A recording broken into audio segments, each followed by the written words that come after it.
Bonjour à toutes et à tous. Aujourd'hui, on va plonger dans une histoire assez incroyable. Celle d'une technologie qui, à première vue, semble toute simple, presque primitive, mais qui a permis à une cité-État de devenir une véritable superpuissance. Préparez-vous, c'est une histoire de boue, de feu et de domination navale. Alors voilà la question qui est au cœur de tout. Comment est-ce qu'un simple fragment de poterie, une petite relique du passé, a bien pu forger un empire ? C'est une enquête qui commence littéralement dans la poussière d'un site archéologique pour s'achever sur les vagues déchaînées de la mer Égée. Voici le programme. On va commencer avec un vrai mystère archéologique. Ensuite, on suivra la piste, de l'argile jusqu'à l'argent. On verra comment tout ça a alimenté une machine industrielle gigantesque, pour enfin comprendre comment ce processus a permis à Athènes de bâtir sa flotte navale légendaire. Allez, c'est parti. On entre tout de suite dans le vif du sujet. Notre histoire ne débute pas sur un champ de bataille, non, mais bien sur l'acropole d'Athènes, au milieu des ruines.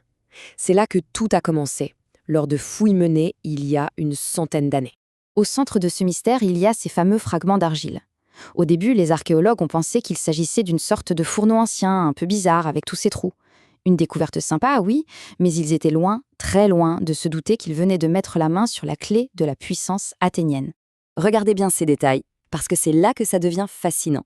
Ce ne sont pas juste des bouts de terre cuite. Chaque caractéristique, la forme, l'épaisseur, l'espacement des trous, et surtout, cette fine couche vitrifiée à l'intérieur, c'est un indice. Ça nous raconte une histoire de chaleur intense, de transformation de la matière. C'est de l'archéologie façon police scientifique. Ok, donc on a ce four très spécialisé. Mais la grande question, c'est comment on passe concrètement de ces morceaux d'argile à des lingots d'argent pur et brillant. C'est la prochaine étape de notre enquête. On va parler pyrotechnologie au service d'une économie. Le processus en lui-même était d'une efficacité redoutable.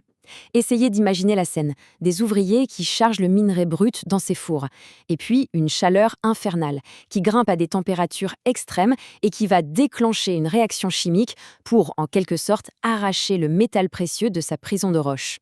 Et attention, ce n'était pas une simple fonte. Les Athéniens maîtrisaient une technique bien plus avancée, la coupellation. L'idée, c'est de chauffer le plomb qui contient de l'argent.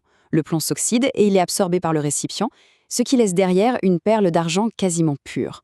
Pour l'époque, c'était de la très haute technologie, un savoir-faire qui transformait une simple roche en fortune. Là, il faut vraiment comprendre une chose essentielle. On ne parle pas de quelques artisans isolés dans leur coin.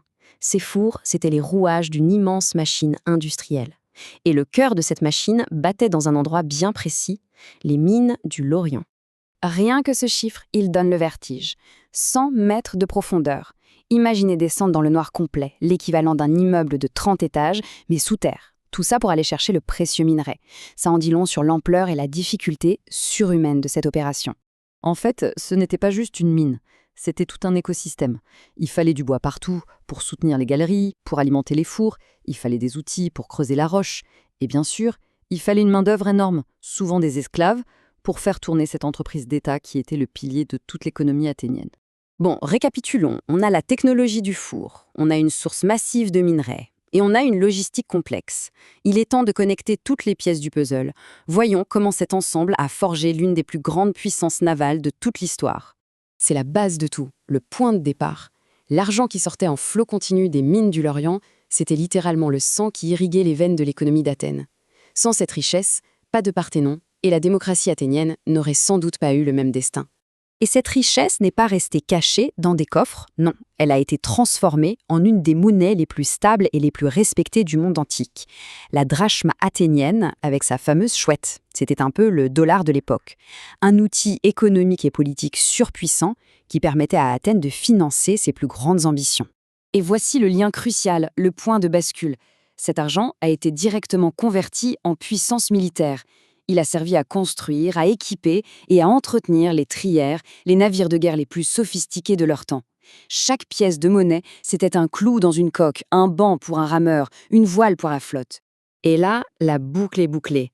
L'argent a financé la flotte, et la flotte, à son tour, a permis à Athènes de contrôler toutes les routes commerciales, de collecter des impôts sur ses alliés et de bâtir un immense empire maritime.